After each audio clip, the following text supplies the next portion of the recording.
I've never read this bit before. I don't know what it's going to be like. It's about Kiki, who's one of the main characters of the book, who's married to an academic but isn't an academic herself. So I guess it's kind of about the feeling of being in a milieu which isn't quite your own, in your own house. So here we go. By the time Kiki returned to 83 Langham, her first guest had arrived. It's an unnatural law of such parties that the person whose position on the guest list was originally the least secure is always the first to arrive. Christian von Klepper's invitation had been added by Howard, removed by Kiki, reinstated by Howard, removed by Kiki, and then at some later point apparently extended once more in secret by Howard. For here was Christian, leaning into an alcove in the living room, nodding devotedly at his host. From where she stood in the kitchen, Kiki could see only a sliver of both men, but you didn't need to see much to get the picture. She watched them unnoticed as she took off her cardigan and hung it over a chair. Howard was full of beans, hands in his hair, leaning forward. He was listening, but really listening. It's amazing, thought Kiki, how attentive he can be when he puts his mind to it. In his efforts to make peace with her, Howard had spent months showering some of this attention on Kiki herself, and she knew all about the warmth it afforded, the flattering bliss of it. Christian, under its influence, looked properly young for once. You could see him permitting himself some partial release from the brittle persona that a visiting lecturer of only 28 must assume if he has ambitions of becoming an assistant professor. Well, good for him. Kiki took a lighter from a kitchen drawer and began to kindle her tea lights wherever she found them. This should have all been done already. The quiches hadn't been heated. Where were the children? An appreciative rumble of Howard's laughter reached her, and now he and the boy swapped roles. Now it was Howard doing the talking, and Christian following every syllable like a pilgrim. The younger man looked modestly to the floor in response, Kiki assumed, to some piece of flattery of her husband's. Howard was more than generous that way. If flattered, he repaid the favour tenfold. And when Christian's face resurfaced, Kiki saw it was flushed with pleasure, and a second later this shaded into something more calculated. The recognition, maybe, that the compliment was nothing less than his due. Kiki went to the fridge and took out a very good bottle of champagne. She picked up a plate of bang-bang chicken canapes. She hoped these would serve as replacement for any opening bon mots she might be expected to come up with. She couldn't remember when she'd felt less like having a party than at this moment. Sometimes you get a flash of what you look like to other people. This one was unpleasant. A black woman in a head wrap, approaching with a bottle in one hand and a plate of food in the other, like a maid in an old movie. The real staff, Monique and an unnamed friend of hers who was meant to be handing out drinks, were nowhere to be seen. The living room revealed only one other person, Meredith, fat and pretty Japanese-American girl, constant, you assumed platonic, companion of Christian. She had an extraordinary outfit on and her back to the room, engrossed in reading the spines of Howard's art books on the opposite wall. Kiki was reminded that although Howard's fan club within the university was extremely small, it had an intensity in inverse proportion to its size.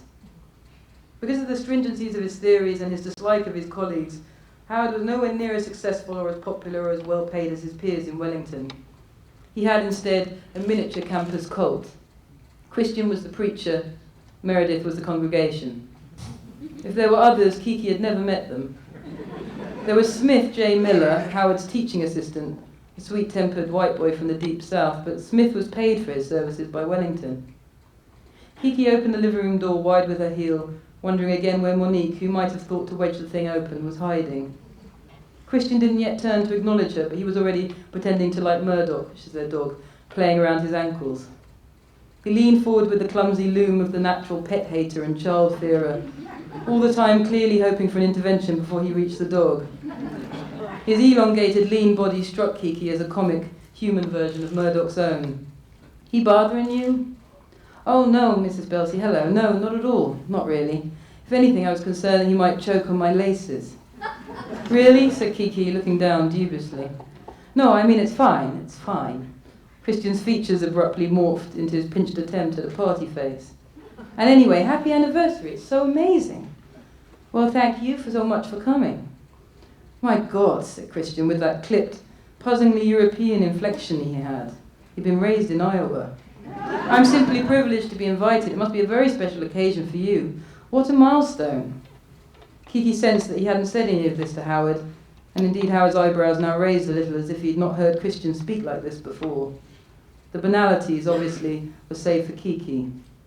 Yeah, I guess. It's just a nice thing, beginning of semester and everything. Shall I get the dog away from you? Christian had been stepping from side to side, trying to lose Murdoch, but instead offering him the kind of challenge he adored. Oh, well, I don't want to. No trouble, Christian, don't sweat it. Kiki nudged Murdoch off with her toe and then gave him another nudge to direct him out of the room. God forbid Christian should get any dog hairs on those fine Italian shoes. No, that was unfair. Christian slicked down his hair with his palm along that severe parting on the left side of his head, a line so straight it seemed marked out with a ruler, and that too was unfair. I got me champagne in one hand and chicken in the other, said Kiki, excessively jolly as penance for her thoughts. What can I do you for? Oh, God, said Christian. He seemed to know a joke should go here, but he was constitutionally unable to provide one. Choices, choices. Give them here, darling, said Howard, taking only the champagne from his wife. Proper hellos first might be nice. You know Meredith, don't you? Meredith, if one were to remember 2 facts about each of one's guests in order to introduce them to other guests, was interested in Foucault and costume wear. At various parties, Kiki had listened carefully and yet not understood what Meredith was saying while Meredith was dressed as an English punk, a fin de siècle dame in a drop-waisted Edwardian gown, a French movie star, and most memorably a 40s war bride, her hair set and curled like Bacall's, complete with stockings and stays and that compelling black line curving up the back of both her mighty calves.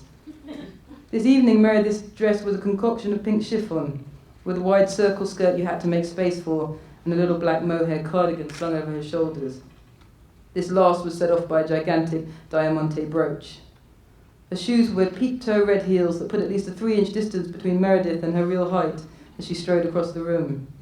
She stretched out a white kid glove for her hostess to shake. Meredith was 27 years old. Of course, wow, Meredith, said Kiki, blinking theatrically. Honey, I don't even know what to say. I should have some kind of award for best party outfit. I don't know what I was thinking.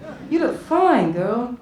Kiki whistled, and Meredith, who was still holding one of Kiki's hands, took the opportunity to do a twirl, holding Kiki's hand high and describing a small circle beneath it.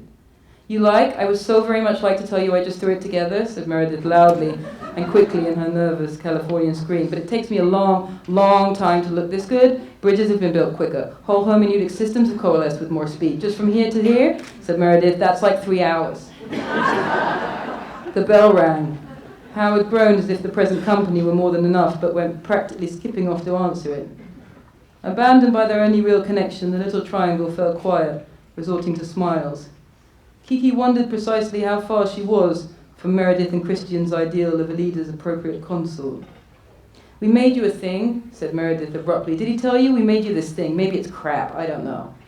No, I hadn't yet, said Christian, blushing. Like a thing, a present? Is that corny? 30 years and all that? Have we just been corny? I'll just, said Christian, crouching down awkwardly to get his old-fashioned satchel. So we did some half-assed research, and it turns out that 30-year anniversary is Pearl. But as you know, the average grad income doesn't really stretch that far, so we weren't really in the Pearl way of things. Meredith laughed manically.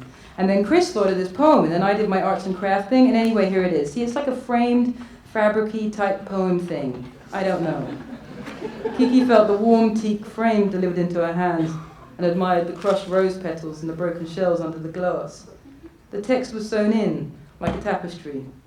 It was the most unusual present she could have expected from these two. It was lovely. Full fathom 5 thy father lies. Of his bones a coral made, those are pearls that were his eyes, read Kiki circumspectly, aware that she should know it. So that's the pearl thing, said Meredith. It's probably stupid. Oh, no, it's gorgeous, said Kiki, skim-reading the rest to herself in a quick whisper. Is it Plath? That's wrong, isn't it? It's Shakespeare, said Christian, wincing slightly. The Tempest. Nothing of him that doth fade, but doth suffer a sea change into something rich and strange. Plath stripped it for parts. Shit, Kiki laughed. When in doubt, say Shakespeare, and when in sports, say Michael Jordan. That is totally my policy, agreed Meredith. Well, this is really gorgeous. Howard will love it. I don't think it comes under his representational art ban. No, it's textual, said Christian testily. That's the point. It's a textual artifact. Kiki looked at him inquiringly. She wondered sometimes whether Christian was in love with her husband. Where is Howard? Said Kiki, revolving her head absurdly round the empty room. He'll just love this. He loves to hear that nothing on him doth fade. Meredith laughed again. Howard re-entered the room with a clap of his hands. Thanks.